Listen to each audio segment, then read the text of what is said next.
for the reason that we're all here tonight, I thank you all. This weather is somewhat challenging, and anytime you have a room full of people, it gets a little loud and people are excited, and I appreciate the celebration. My official birthday is tomorrow, but we're celebrating tonight here and tomorrow in the morning in Lansing. So we're not going to keep you out all night. But I'm so appreciative of all of my community leaders that are here, all of the community presidents, former and present, that are here, for all the business people that are here.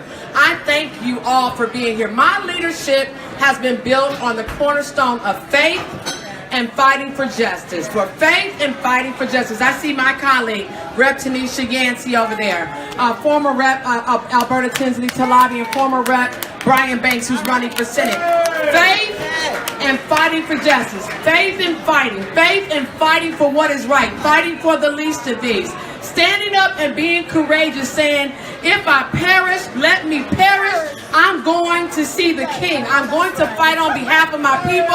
I'm going to call out the rigidness, the destructiveness of emergency managers. I'm calling out the dismantling of our schools when nobody would listen. I did one of the first sick outs with DPS. We coalesced together and we organized, and we had them looking for teachers fighting for justice up on the boulevard, because we knew what they were doing to our schools was wrong. But it seems like in our leadership today, most people are looking for an opportunity to run instead of serving, to run instead of fighting. I don't care what capacity I'm in, I'm willing to fight. That's right. I'm not committed to my title. I'm not wedded to being called state representative or anything else. But I do know that when you elect Sherry Gay-Dagnogo, Sherry Gay-Dagnogo is here to serve on behalf of God, because he placed in my heart a desire and a passion and a burden for his people that I can't even shake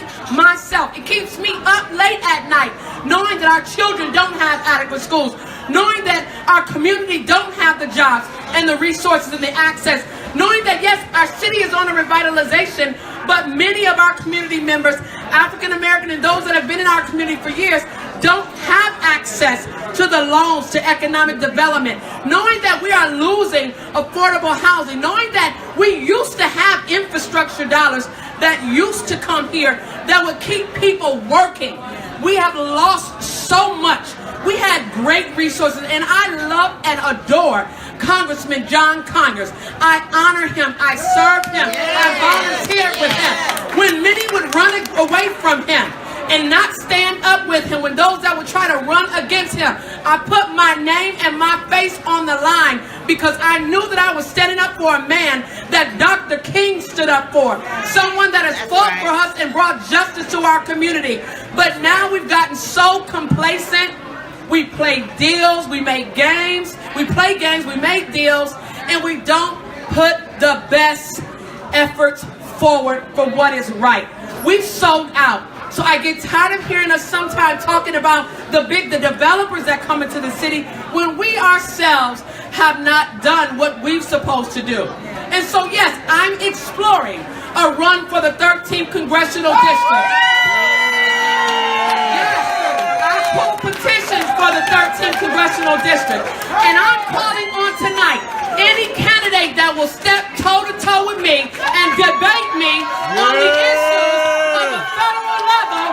I stand here waiting and calling you, whoever you are. Let's talk about our infrastructure. Let's talk about tax reform. Let's talk about education. Let's talk about those issues and articulate them in a way that will serve our community. A name is only a name, but there must be power. Power, and the only power that I know is the power in the name of God. And so I stand here today. I'm not afraid, unequivocating, that I will stand for justice. I will fight on behalf of my people, but it will require more than me. It will be more than a campaign. It will be a movement. More than a campaign. It must be a movement. And so I thank all of you that are here represented. And we've left out the voice of the people. We have stakeholders meeting. We have union leaders meeting. But what about the precinct delegates? What about the people in Inkster in Westland, in Hamtramck, in Dearborn Heights, in Highland Park. What about them? What about their voice? Have they had an opportunity to weigh in? I say they get a chance to weigh in when we have that debate. Debate me for the seat. Debate me for the seat. Yes, I pull petitions.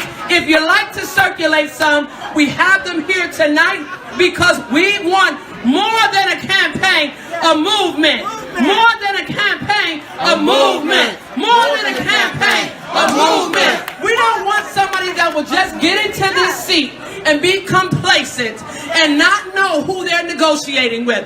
We have someone in the White House that has shown us that he does not care about our immigrants. He does not care about the dreamers. He does not care about civil rights. Don't be fooled. So you can't send somebody there that does not know how to negotiate on the best interests of our community. I don't care how long they've served or where they've been.